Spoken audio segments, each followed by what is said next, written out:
Matt, called me and said, hey, why don't you guys come and share some ideas for automation, just in lean improvements. And this was actually all derived from a project that I did for a small group here in the Charlotte metro area last summer.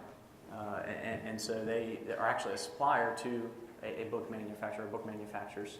And so that's how that link kind of fell in line. You're probably wondering, why is this guy, this shaggy-looking guy from a packaging company, up here talking to us about automation? So that's where the link came in. And I looked through the roster today before coming up, and we actually have several of the representatives here today are with companies that I have ongoing projects with throughout time here. So I have 3 in mind that pop right in my head. So a lot more similarities and sync than in packaging that we do with you guys than we were thinking. So crazy good, super intellectual presentations that I'm following. I might have Matt put me first next time, but I'll do my best to keep up. My plan today is really just to share very general lean principles, and I'm sure we've probably got some black belts out there, but maybe more on the manufacturing side. I tend to stay secondary, post-primary manufacturing. So I'm going to share some examples of things I've done, and really just to generate some ideas about when you guys go back to your facilities, what you can think about, what's an easy apple to pull off the bottom of the tree, right? So first and foremost, we have to define automation, right? I think my previous speakers did that pretty well. But in general, automation is kind of a round term, refers to a workflow that operates independently without constant human intervention. You could make a claim that AI is automation, right? It's not necessarily a workflow, but it's certainly something that operates independently without constant human intervention. So I'm going to stick more around robotics and mechanical automation. That's kind of where I generally play. In preparing for today, I found just an excerpt from a blog, and we know blogs are the spoken word now. They're the truth, right? So I thought I wanted to share it. So, quote, while automation isn't the newest form of technology in the press, it is arguably primed to have the greatest impact on how people and business operate in the next decade. Extremely vague in general, right? But obviously, I think truthful. And I roll AI and collaborative robots and everything there into that automation term. It's very true. How companies, assimilate and progress over the next 10 years will obviously, you could say that about any time frame, but will obviously set them up for future success. So I think automation is definitely leading that success. So why do we automate? Operational efficiency improvements. Labor, that's a huge one right now. Labor reduction isn't the greatest way to say it. It's not the way we always say it. I sometimes use reappropriation. We can take hands from one task and move them to another task, or add more tasks to them in a different part of the plant. 3.8% unemployment rate. I think that was March's number. That's over the whole country. However, there's certain pockets within the country that are even less than that. So certainly something to think about. Quality control improvement, traceability of product as it moves through the workflow of the plant. Product cost reduction, generally that's driven by either materials or operational efficiency, and we can bring our costs down to our customer. And then ancillary cost reduction, logistics, shipping. That's huge, especially now in the e-commerce world. We have to fight the dimensional weight and shipping cost battle with our fun friends at FedEx and UPS and the others that shall remain nameless. So when do we do it? Soon. I thought about being super sarcastic here again and say yesterday. I didn't. I left it to soon. It's something we should always be thinking about, right? Let's improve our processes. Let's improve our cost to the customer. Let's improve our customer experience. It's all things that we need to think about. How? Great question. I don't know the answer. You can use some of the things that my previous speakers talked about previous, maybe some of the things we talked about today. But the key is, while we have general guidelines, right, general principles we can live by and lean improvements, not every single one fits every single company. So let's cater it to our own company. So the black belts out there, don't beat me up on any of this. Some general principles of lean improvements. The wastes of lean, the 7 wastes of lean, right? So things that we need to look at on a broad scope that ultimately lead us to lean improvements. Some common themes. Transport. All right, so logistically, what are we doing? When are our trucks going? Where are they going? How are they going? Is that the most optimal way to do that? Overproduction. Are we oversupplying demand, thus building way too much inventory? That inventory sits on the shelf, doesn't get sold in time, especially when we're dealing with food items, things that go bad, things that spoil, all things that we need to. Overuse of energy for the plant. Are you running at a higher rate than you really need to? Waiting. So in the packaging world, when I go into facilities and I do audits of plants, a lot of the things I go in and do is I go in and I just wait, and I observe, and I see who's doing what when. One of the common things you see is somebody's just kind of hanging out while parts still getting made, coming down the line. They're just hanging out there, for 5, 6, 7 seconds. Well, that 5, 6, 7 seconds adds up. If you do that 100 times a day, that adds up. That's money that you're paying somebody to stand there and twiddle his or her thumbs. It's not optimal. Motion or movement. So kind of counter to waiting is a person moving across the 30 feet down the line to go get something, to come back only to finish that task, and then has to go somewhere else to go do something else. And so how much movement is going on for that one person or that one thing. Forklift traffic in a warehouse is a big thing to think about. Is my product staged in the right positions? Fast-moving product that goes out the door, I'm going to put it near the dock doors versus something that sits on the shelf for a long time. Let's put it back in the warehouse where my guy doesn't have to go driving back and forth a long time. Extra processing. Am I adding certain things to the products, value add that certain customers like, others don't really care about, and I'm doing that for every customer? It's evaluation that we need to look at in our process to lean out some of those processes for the customers that don't want it. Inventory management, I kind of mentioned, about where we're going to position things within the warehouse. Am I overproducing, underproducing, things like that. Defects, so is my customer experience adequate? Is it driven by their perception of what they're getting, or is it driven by the actual result from the plant not being up to specification? So things that we got to think about there and how we can control our defect rate. So now that you've got how long was that? 5 minutes of lean principles. We're going to keep going on lean principles. So once we've figured out what area we need to focus on, or areas, this is just kind of a roadmap that I like to use for getting us to a solution, right? DMAC, however you want to pronounce it. But define, measure, analyze, improve, and control. So I want to define my problem. Easy enough. I want to go measure what's going on. I want to map out what is currently happening.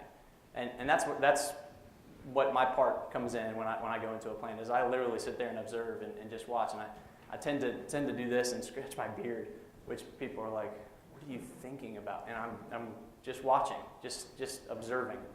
That's a big part of collecting every single nuance of the process, right?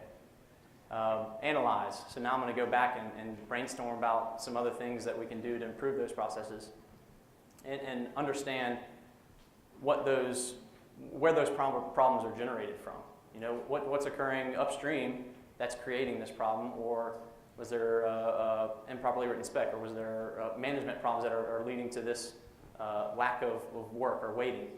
So there's a couple of different scenarios there. Improve, obviously, let's derive a plan to improve the process. And then control. Let's sustain those improved results. This isn't just quality control, right? It could be a preventative maintenance plan for equipment. so that we sustain the rate of performance that we've been guaranteed off the shelf from the manufacturer. So with that, I want to jump into some automation projects that we've done, general automation projects that we've done in the packaging world, and share some examples with you. Again, just to generate some ideas, get you brainstorming about things that you may have in your own plan you see here, or ways that you can meld it into what makes sense for your plan. So in the packaging world, I like to use that term a lot, I just realized. In the packaging world, we have, these are some common pieces of automation. Chances are, if you've ever eaten a frozen pizza, it was made on an automatic shrink film machine, automatic over wrapper. And they're doing pizzas at 100 to 120 pizzas per minute. So these things are just flying down the line, getting film wrapped around them so that your pepperoni and your veggies stay put where they were when they're frozen through shipment and to your door. Because that's very important, obviously. We don't have to move our veggies around. Automatic labeling. For those of you in the Southeast, when we go get our pimento cheese at the store, chances are, Mama Joe wasn't in the kitchen slapping a label on that pimento cheese. There was probably a machine that labeled it off a huge manufacturing line. Sorry to spoil that for you. Automatic case erecting. Do I have somebody standing there just opening boxes and taping them all day so that somewhere downstream they can get product packed into it? An easy way to curb that is with an automatic case erector that does it for you. Automatic case packing, and I should have been pointing this whole time. So case erecting, case packing. Generally using robotic or continually improving and moving into the robotic world. Automatically case packing. Obviously, if we're manufacturing an item, say books, for instance, and we know that we need to supply them to retailers or in bulk, can we pack them into boxes automatically instead of having somebody, and I'm sure you guys have already investigated that route, but can we pack them into boxes using robotics instead of somebody standing there and doing this repetitive motion all day? Similarly, automatic palletizing, robotic palletizing. Again, same theory. We can spin that into warehouse management and automatically control when the pallets leave and go and come, and now you're living in a lights out facility. And then automatic stretch wrapping, which really ties into all of this, but keeping the bulk product contained on the pallet and not having Jim or Joe or Janet walk around the pallet with stretch film all day long and get dizzy and now she's not happy. So some things to think about, right? All right, now we're going to jump into projects that we have successfully completed that, in my opinion, were pretty good wow factors that seemed like common sense things from the beginning. Why hadn't these companies thought that way from the beginning? The answer to my own hypothetical question about why hadn't companies thought that way from the beginning is because e-commerce is new and everybody's still trying to figure it out. Spoiler alert, Amazon's still trying to figure it out. They do it really well, but they don't do it the best. I can't tell you who does it the best because everybody's just trying to learn it. So, with that said, we have a large home decor retailer with bricks and mortar everywhere, and they have 5 brands rolled up under this umbrella company. The bricks and mortar stores are fine, they're operating great, but now with e-commerce demand, they're distributing all 5 of those brands out of one facility, massive facility. Technically it's 2 sitting side by side, but 2 million square feet, so pretty large. Well, they do 12 million orders direct to customer, small parcel, a year. Growth is 20% every year. So the main problem is I need 380 plus pack stations to merely put a product in a box and get it out the door to fulfill that order. 380 plus. That really doesn't take into account what happens during peak time from Black Friday to Christmas, and they bring in thousands of workers to do that process, and they make pack stations off to the side and this way, that way. So this project wasn't even investigating their picking methods, their transport methods of products to the packing area. It was just looking at the packing area. So our lean goal was coming in. So they called us, and we were already supplying them some packaging material, but they called us, my group specifically, and said, hey, come in and just watch. Come in and audit. We're going to tell you right now that we want less people here, especially during peak time. We're tired of hiring 2,000 temporary employees for 2 months worth of work, 20% of which are retained. So it was a big deal. So our goals were labor, in this case, labor reduction, fulfillment efficiency, growing 20% year over year. We obviously need to be able to grow in automation. The customer experience. So what the customer sees at the door needs to be consistent, and it obviously needs to look good. We can do logoing and branding. All that comes into play, right?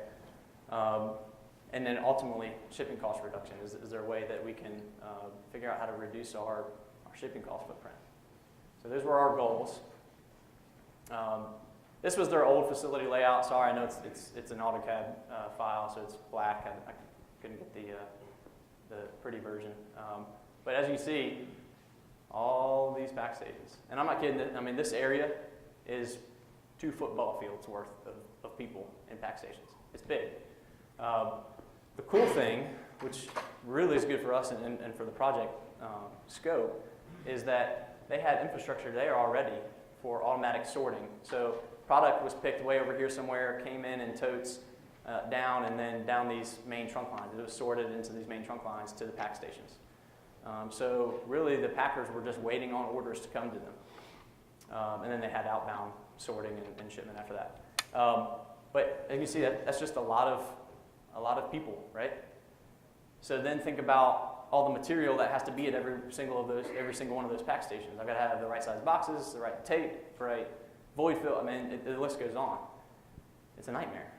One thing we noticed right away, if a packer, let's say Packer B right here, had this order that fit in this right size box, they were told what boxes to put these orders in. Fits in this right size box. Well, if he didn't have that box right there in his stock, he had to walk all the way down here to go grab that one box size, right? Well, chances are he only grabbed 1 or 2, and he walked back. And then an hour later, that same scenario occurred, and he's walking back. He's walking a football field and a half just to get down and get a box to fill an order.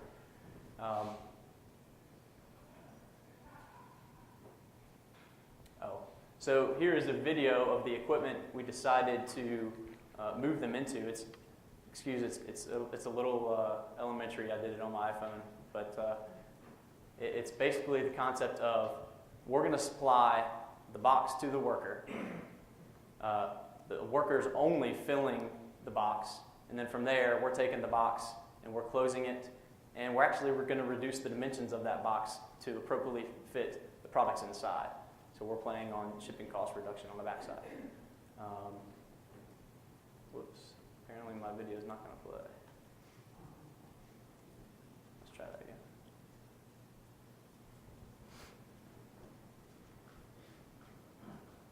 So again, the concept of the equipment, and this is in small form here.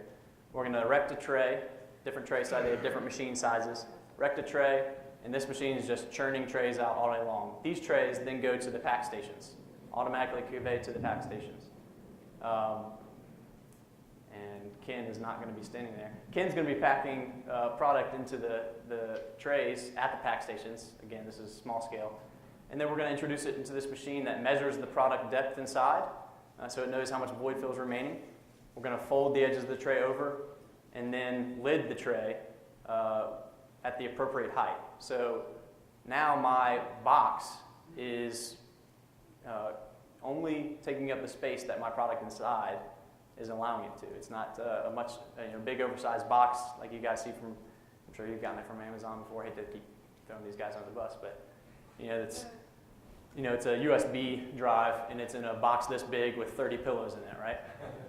Well, even Amazon, even though it has the best shipping rates in the world, got to figure out how to reduce that void fill, that void space. And this is one of the ways to do it. So with this equipment, we took it to this large home decor customer of ours. And this is the new layout that we provided to them. Still general, still the same in general. We'd have sorting from their main order area coming down, actually coming from the other way. Main sorting area coming down. Now trays are being manufactured here, provided to the pack stations. Orders get packed to go through the lidding machine and then out the door to shipping. Yes, your first thing is, well, I thought you guys were going to take away the pack stations. Well, no, there's still got to be somebody there to pack the product. But we took 380 pack stations down to, I think it was 80 in total. So doing the math, I don't know, 20% or 80% reduction. Pretty good, right? Now that's temp labor they don't have to hire in. Their efficiency, their production efficiency, was better than what they were getting before. So they're able to grow into and use this same automation for years to come. Customer experience is much better out the door. And we've got shipping cost reduction. So I kind of jumped ahead of myself, but that was a $10 million investment. It was eight of these machine lines, which was about $4 million of that dollar spend. The rest of it was conveyor rerouting and redesign of their layout, essentially. It was a 9-month ROI. Labor reduction, production efficiency gain, and customer experience. That didn't even include the shipping cost reduction. They were still going to negotiate with their carrier on what the shipping cost reduction would be. So, I mean, that's massive, 9 months reduction on $10 million investment, 9-month ROI on $10 million investment. And it's probably more like, I don't know, 3-month ROI, if not better, when you factor in shipping, because that's a big chunk of it. So something to think about, guys. Kind of already hit on a little bit, but areas that we addressed in this lean improvement, I would say, can anybody shout out? So I can engage. What areas did we address? Motion and movement, right? What was the next one? Transportation. Yep, shipping costs, definitely. Defects, and this is really customer experience. So consistent package going out the door, better customer experience. Could you say inventory? Maybe. Could you say extra processing? Probably. So there's certainly a lot of these that roll up into that project for us. The next project is for a large toothpaste manufacturer. I'm not going to tell you who it is, but you maybe see the brand and do a little Google researching to find out. But I will still remain anonymous with this. So they were sending from their manufacturing plant toothpaste in the toothpaste carton to a co-packer. The co-packer was then repackaging, collating into multi-packs for the big box stores. So 3 packs, 4 packs, 5 packs, 6 packs, all the way up to 6 packs. Main problem. This co-packer was about 20 miles down the road from their manufacturing plant. So they're having to send product over there. The shipping containers that they were sending the product in were then just thrown away by the co-packer. Co-packer was then repackaging the items, all of which came out of the manufacturer's pocket. They were paying for all of that material. They were paying for the temp labor that was doing the repackaging. Only to send it back to their DC 20 miles back to be put in the warehouse to then send out the door eventually later, right? So a lot of logistics nightmare there. And not to mention there's material waste going on. We're manufacturing and putting in these items into a box only to throw it away, 20 miles from now. So, and then the labor efficiency part of it. The co-packer was similar to our last example. Many different tables with workers doing this collation by hand and labeling and all that. So I'll show you a video. Again, it is very anonymous. You might not be able to pick up much from it, but it kind of gives a sweeping look at all of the equipment included in this line. And we use this on our main website, so it's got some generic Atlantic packaging stuff. So engineering resources. Here's the line. So we had material recycling. We had collating equipment that would count and create the multi-pack. We then had film overwrapping, shrink film overwrapping that was binding that multi-pack. We've got guys standing around. We've got labeling equipment. I got to get into lean here a little bit on these guys. Labeling equipment, I think you saw before, automatic stretch wrapping. We had palletizing with it as well. Case packing, automatic case packing. Really, I mean, when we think about it, this is end-of-line packaging automation in full scope. If you looked at this, it's got just about everything in it when I think about end-of-line packaging. And a glorious ginger beard at the end. That guy's awesome, by the way. Very smart guy. So in the end, project scope was $2 million worth of packaging equipment. I kind of listed them off before. The ROI was 6 months. So $2 million for 6 month ROI. And just think about, it was to make multi-packs of toothpaste. I mean, that is, it's so secondary to thought. A lot of packaging really is secondary to your thought, because you guys are worried about getting your product manufactured and then out the door. But there's this whole piece of the back end that's packaging related, that's kind of been forgot of for a long time. Now people are getting smarter about it and thinking about it. So again, this company decided to spend $2 million, and this was actually a pilot. This was to prove concept. You know, this, if you can see, this line is kind of out in the middle, it's in the corner of a warehouse with nothing around it. So they proved it, got the 6 month ROI, and then they moved it to their main plant, which was a mile away. But we addressed a lot of things here, didn't we? That one's the big one, right? We don't have to move our product down the road to then get it packed and bring it back. And not to mention motion and movement. Once we get it back, we don't have to go put it in our warehouse only to go pick it again to send it to our customer. A lot of wasted movement and logistics. You could say defects, right? We're doing it automatically now. We're multi-packing automatically, not doing it by hand with a bunch of workers. You could say inventory management a little bit better, right? I have more control. I don't have to send it somewhere to get it out the door. I have it all here, contained within my own facility. So a couple things there. So the next example is for a small, the next two are really smaller projects that we've done, but still lend the same lean principles. So this one happens to be a gift tree, I just said their name of the company, a gift basket retailer, online retailer. You've probably seen them, you can send them to somebody at the office or to your wife or whatever. Just assorted goods, chocolates, nuts, wine, cheeses, whatever. Well, their problem was they had to build inventory before they could release this item on their website for sale, because once it hit for sale, it was a special and it flew, right? It flew off the shelf. Well, the problem was, especially food items, I can only build inventory for so long before that inventory goes bad if I'm not selling it, right? So their problem was it took too long to build inventory, and it just wasn't efficient enough. It was very labor intensive. So lean goals. Let's look at production efficiency and capacity, labor. In this case, I like to use labor reappropriation because the workers that we did take out of this process moved elsewhere in the plant to do, really to make that basket. That's still a very hand labor job. And then customer experience we addressed. So here's a nice before and after video of that whole process. So you can see they're taking gift baskets already made and manually sealing film around them. But it's not just once. I want to come back and I want to clean that thing up, get the corners off of it. We call that dog ears in the shrink film world. If you have some dog ears or boogers, we call them. So she's cleaning that package up. She's touched it, 6 times in that 20 seconds, 30 seconds? Now it's going to the heat tunnel to be shrunk for the end product.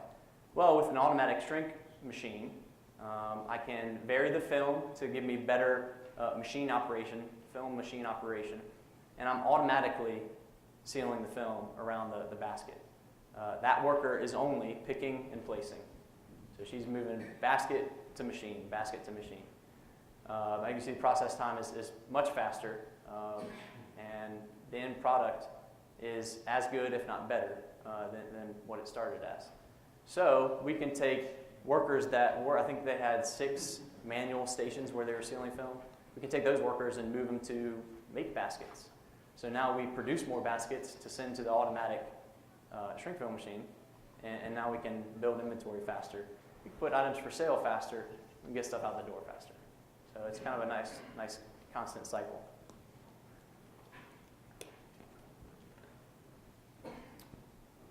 So about $150,000 in automatic shrink film equipment purchase. ROI was 14 months.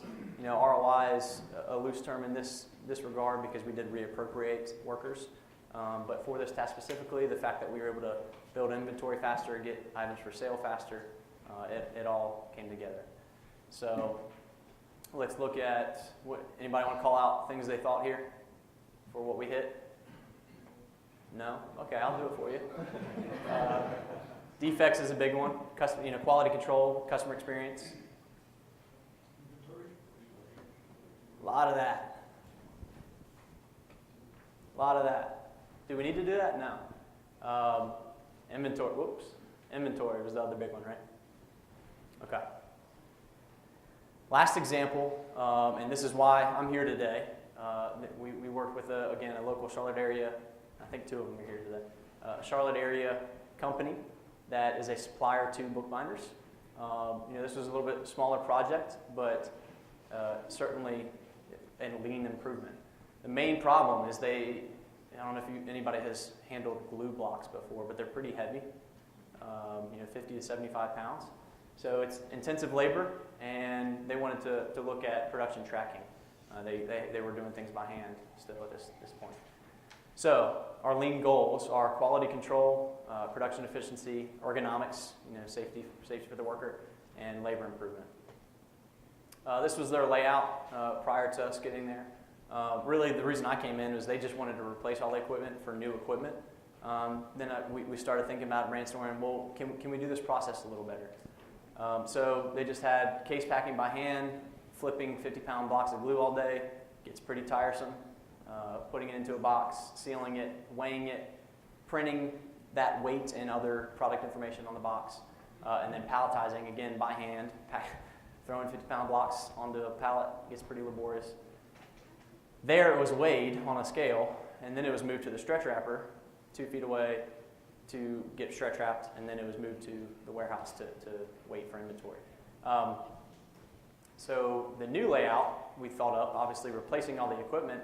So hey, let's make this a little more ergonomic and workflow friendly. So they actually brought in a case flipping and packing, glue block flipping and case packing machine, which was not part of my scope, but took that manual labor out of the process. Case sealing, we're still weighing it, we're printing the information on the case. Now we're bringing it around, and guys, this is simple lean concept, right? We're bringing it around to that same worker who, while he's waiting for this machine to cycle, can then add boxes to the pallet here. The pallet is now being built, the load is being built on the stretch wrapper that has an integrated scale with it. So I'm taking that pick process of moving from scale to stretch wrapper out of the equation, doing it all in one.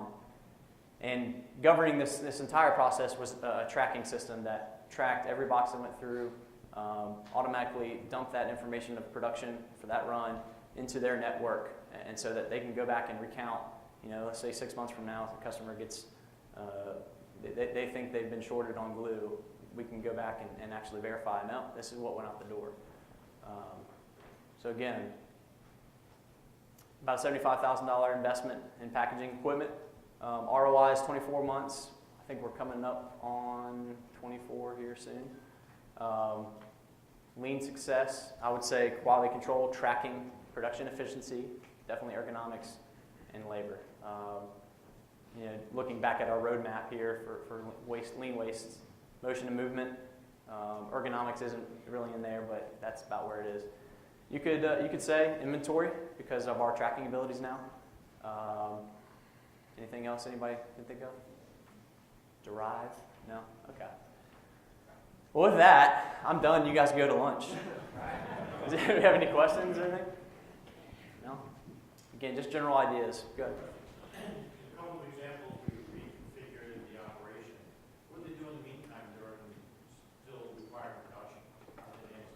Yep. So a lot of times what we do, especially you're probably thinking about the e-commerce, the big e-commerce one, do it in phases. Yeah, we've got to do it in phases. There were 8 total lines throughout that facility.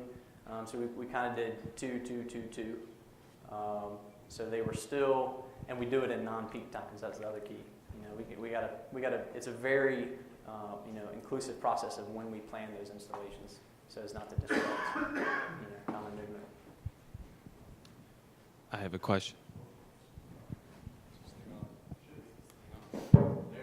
There it is. How about software? I didn't hear anything about software. Is there any sort of web dashboard that you can build into this? Or? Yeah, so yes. I won't take it personally. I don't know if you were catcalling me, I don't know. Yeah, so there's definitely a software aspect to it. I don't personally do the software stuff, which is why I didn't want to share today about it, because you'd call me on everything. I'm not smart enough to do that. However, we do have, in fact, with our stretch wrap equipment, we have tracking. It's a monitoring system, essentially, that knows how much material we put on every load. And then we bring it back to a smart dashboard that shows the manufacturing plant, hey, these are your health scores for all of your machines. This is what you're running. This is how much material you used. And then this is, essentially, you can derive, here's my cost based on how healthy that machine is running. So there's definitely, not to mention, if you think about e-commerce, I mean, software management upstream of the order picking is a massive venture that we haven't quite gotten into yet, but is certainly out there for grabs. Anybody else? All right. Thank y'all for your time. Appreciate Thank you, it. Nick.